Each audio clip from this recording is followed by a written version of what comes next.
So finally, after 5 months of waiting, my new Prado's arrived, and today I'll give you a quick show around and tell you why I bought this car. I've actually been waiting 5 months now. It's May 21 in Australia. Waited 5 months for delivery, and that was after a lot of thinking and looking at different vehicles, different options. Why did I choose a Prado? Started with a budget that took me below the price of this.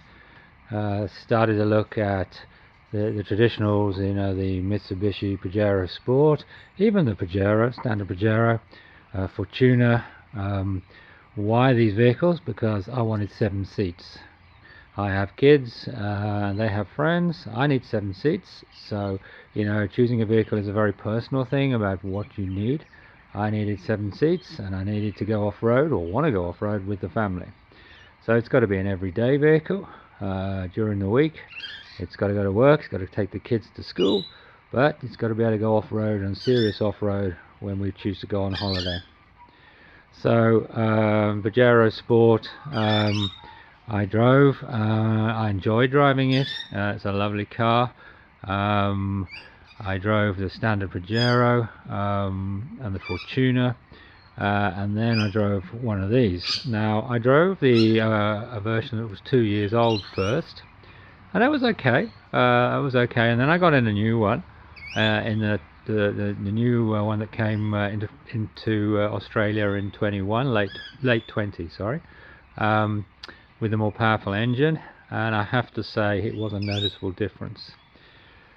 Anyway, so I still thought it's too over my budget for this, so I seriously looked at the Pajero Sport. Now Pajero Sport is a lot cheaper, actually comes with a longer warranty, so it was an incredibly good option, I thought. But then this is the most expensive car I've ever bought, and this has to last me a long time. Pajero Sport would do what I need to do, but would it be doing that in 10 years time, 15 years time? I also felt when I sat and drove a Pajero Sport that the plastic buttons, the build quality was not the same. It did not have the same feel as this, and yeah, look, I can see why this costs more. End of the day, the old saying, you get what you pay for. Well, definitely true. So I ummed and ahed a lot, and then I looked at some second-hand ones of this, 2 years old, but they were really expensive, and people had got been on the beach or whatever in them, salt underneath, you could see it. They weren't in good condition underneath, and yet what was I saving? So went to a dealer, and the dealer did his usual bit. He tried to give me a good price on one of these. But I had to make my mind up quick, as usual, the traditional dealer sell, and I thought, you know what, I don't get rushed into spending this sort of money. Came home, went on the internet to see whether the dealer's price really was that good. Came across a website called Motor Scout. I'll put it in the description, motorscout.com.au. Basically, you just push up the details of what you're looking for. No commitment, nothing. They'll come back. Dealers will respond to Motor Scout. They don't know who you are, and they will respond with their best price. One of the guys responded from a dealer locally. An amazing price, absolutely amazing price. No pressure. I didn't have to take it. I could have walked away. I said, no, I won't get a better price than that. So deal was done. Went in, signed it, but I wanted a 21 build. I didn't want to take an end of 20 build because obviously the devaluation straight away in the first year. So I ordered a 21 build in January, and it's now May. Just arrived.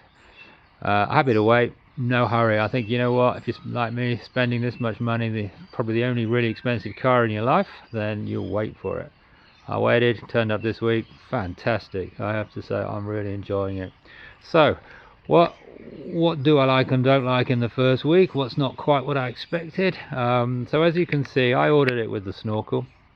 I'm planning to do a lot of fit out on this vehicle, and I'll do more videos on that as they come along. But I ordered it with the Snorkel from the dealer. And that was really because I come from an engineering background, and you know, air intake, engine, warranty, you know, I'm sitting here going, hold on a minute, you know, they'll blame anything they can to get out of warranty in the future if anything happens in the engine. And then I looked at the prices. I think Toyota wanted 770 for the Snorkel, and I could have got it maybe 80 bucks cheaper somewhere else. But you know what, 80 bucks, wow, that's not a saving for me when you're putting some warranty on the engine. So yeah, got the Snorkel from the dealer. The rest of it, no, nothing from the dealer, thanks. So I'll do the rest myself and do it locally. So what is different from what I expected? I didn't realise the side mirrors actually didn't automatically close, which is quite funny. But what is quite amusing is that when you push them closed yourself, which you can do, of course, they just push in very easily. When you start the car, they do actually open automatically, which is interesting. But anyway, that's fine, doesn't really bother me. If you're a tight car park, it's easy to remember to flip them shut. Now, just for reference, I had our other car is actually a Subaru Forester, all techno gadgets, you name it.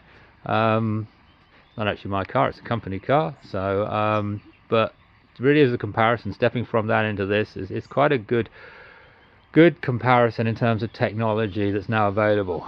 I didn't want a car with high technology. I actually get fed up with the Subaru beeping at me and telling me what I'm doing wrong all the time. I wanted to get back to basics, and perhaps this is why this car has been so reliable and maintained over so many years the same basic build. So yeah, this is the new engine on this. I'm not going to go into any details, I'm not an expert on engine. You guys can find it out on YouTube, there's plenty of videos.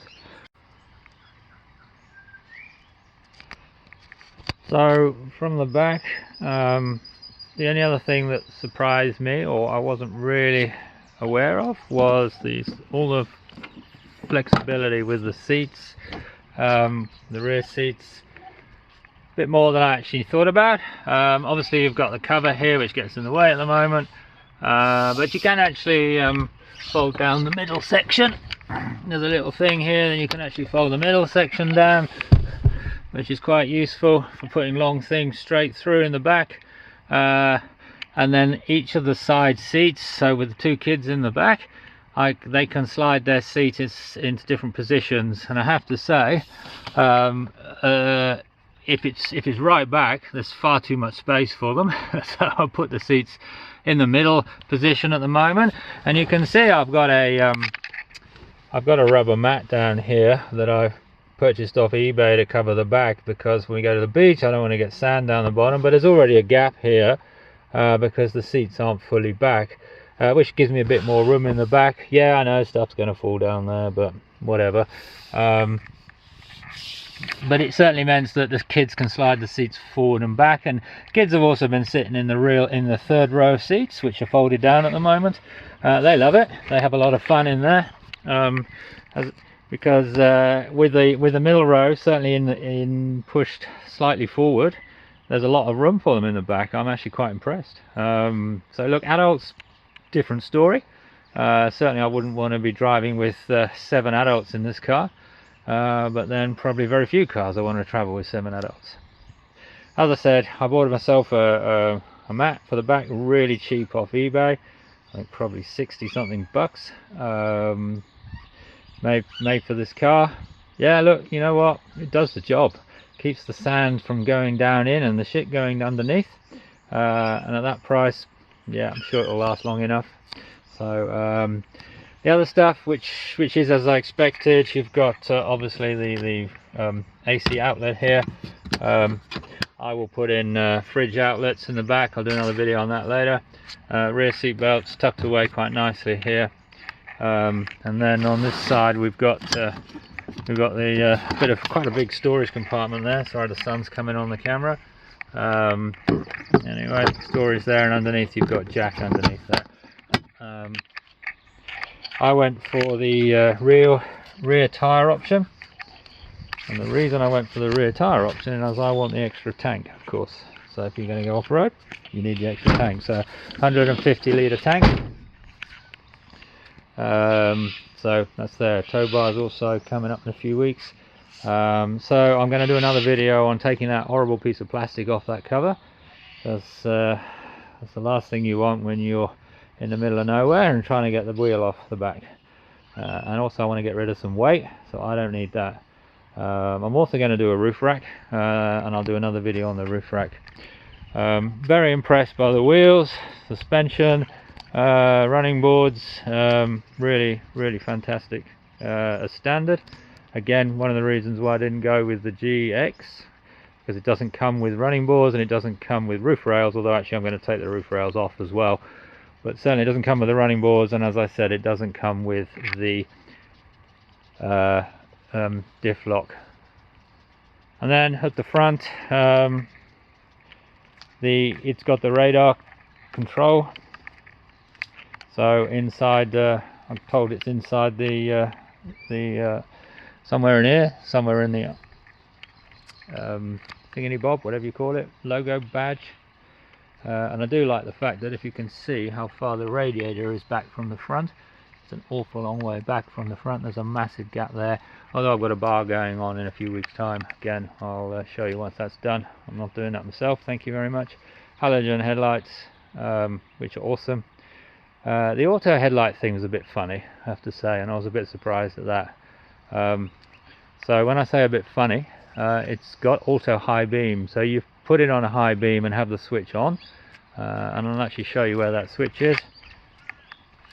And by funny I mean there's no auto sensing lights on this car, so you have to put the lights on manually yourself here. So that did surprise me, unless I've missed something. I might have done. But so you put the lights on, and then the auto headlight button is here, the one with the A on it. And if that's on and you have it on high beam, manually put it at high beam, you can see it has A, and it says it'll automatically adjust, I think based on incoming traffic, and when you slow down below a certain speed it dips the lights. I have to say its reaction to oncoming traffic is not as good as my other car. In fact, it didn't go off at all. It does go off when you drop below a certain speed, probably about 20, I don't know, 20, something like that on a corner. So it's pretty limited functionality, but again, it probably comes back to the basics of the car. It's not a high-tech car. This is back to basics, and I love it. No, I love it. I don't want it beeping at me, as I said. You've got enough. You've got engine start with a button and proximity key. You got the cruise control, and that's probably about all I need. Thank you very much. But yeah, that was one thing that did surprise me. The lights are good though, but I will put new spotties on when once the new bar is on the front. I went for white. The reason I went for white was because I want to keep this car 10-15 years. Everybody says that you go silver or white because those are the two colours that will last the longest and not show the scratches and marks. Yeah, it'll show the dirt, I get that, but I don't care about that. I had a look at a black car, 2 years old. It had scratches on it that you wouldn't believe, and I thought, no way, I don't want to be living with that when it's 10 years old. So that's it. That's a quick walk around the Prado. As I said, loving it at the moment. Kids love it and they're all over it, playing in it. Good family car. You feel nice and high. Ride height's brilliant. The seat position is really high as well. Really nice. Really worth the wait. And look, I'm investing in this car to keep for many years and take it off road. And I'll do some more videos shortly.